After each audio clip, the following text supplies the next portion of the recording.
kalau kita lihat salah satu sektor yang mengalami persoalan paling berat sekarang adalah sektor pariwisata.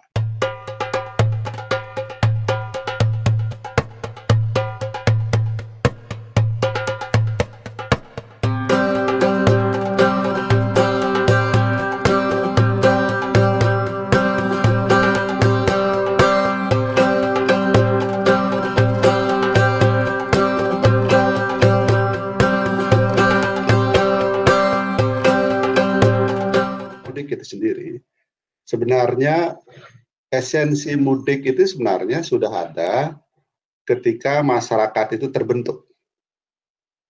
Jadi ketika sebuah masyarakat terbentuk, ini sudah lama banget sebenarnya, yang dimulai dengan saling kunjung mengunjungi antar keluarga.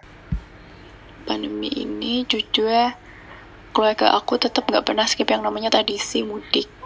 Nah, untuk tahun ini aku rute perjalanannya itu Bantul ke Bumen yang cuman memakan waktu 2 jam perjalanan. 1-2 jam perjalanan yang aku tempuh bareng ayah aku menggunakan kendaraan pribadi yaitu motor. Mudik itu sebenarnya terkait dengan pertama, itu adalah berkait dengan persoalan budaya. Yang kedua, itu aspek sosial. Aspek sosial itu yang disebut dengan silaturahmi. Jadi bagaimana ketika mereka datang, kemudian ketika kembali dalam konteks mudik umpamanya, maka ikatan-ikatan yang lama terputus itu akan dirajut kembali. Yang ketiga, secara ekonomi. Nah, ketika kondisi ekonomi semakin membaik, ya, dan mereka migrasi ke tempat lain, permanen maupun tidak permanen, maka ada keinginan untuk menunjukkan kesuksesan. Yang keempat, itu terkait juga dengan psikologis. Jadi, bagaimana sebenarnya kita bisa kemudian kita bisa melihat betapa orang memaksa betul untuk mudik, gitu. Karena psikologisnya di situ dia harus terbayar, gitu. Setahun dia terpisah dengan keluarga, dengan orang tua, dengan anak, dengan istri dan keluarga yang lain, dia secara psikologis dia ingin diselesaikan, ingin diobati, gitu, setahun sekali. Terus yang terakhir saya kira juga berkait dengan yang sekarang kita sebut sebagai menyelesaikan atau menghilangkan kejenuhan. Itu alasan kenapa keluarga aku tetap kekeh untuk mudik selama 2 tahun ini dan gak pernah skip, karena emang kita di sini untuk nemenin lebarannya nenek kita. Memaksakan kemudian harus mudik.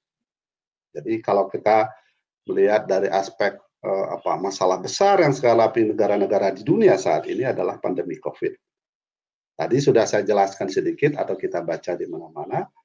Salah satu persoalan adalah protokol kesehatan dan juga adalah kerumunan atau bertemu banyak orang, berinteraksi itu. Nah, yang kedua adalah ada persoalan kemantapan. Kemantapan itu artinya meskipun sekarang sebenarnya silaturahmi dengan teknologi digital yang luar biasa bisa dilakukan dengan mudah, gitu kan? Jadi bagaimana kita bisa Zoom, bisa lewat digital, gitu, teknologi.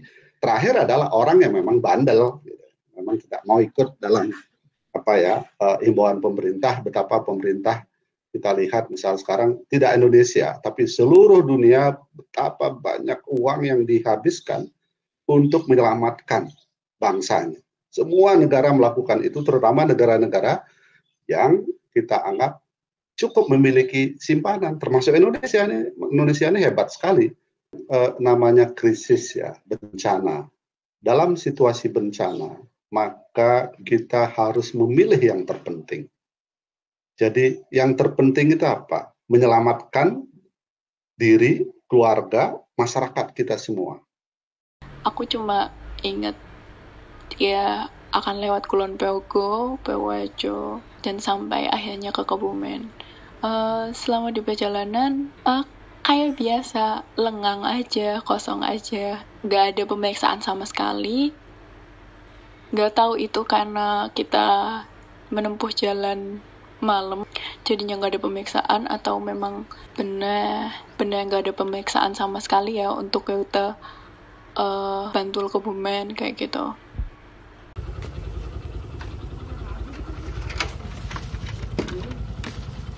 Assalamualaikum.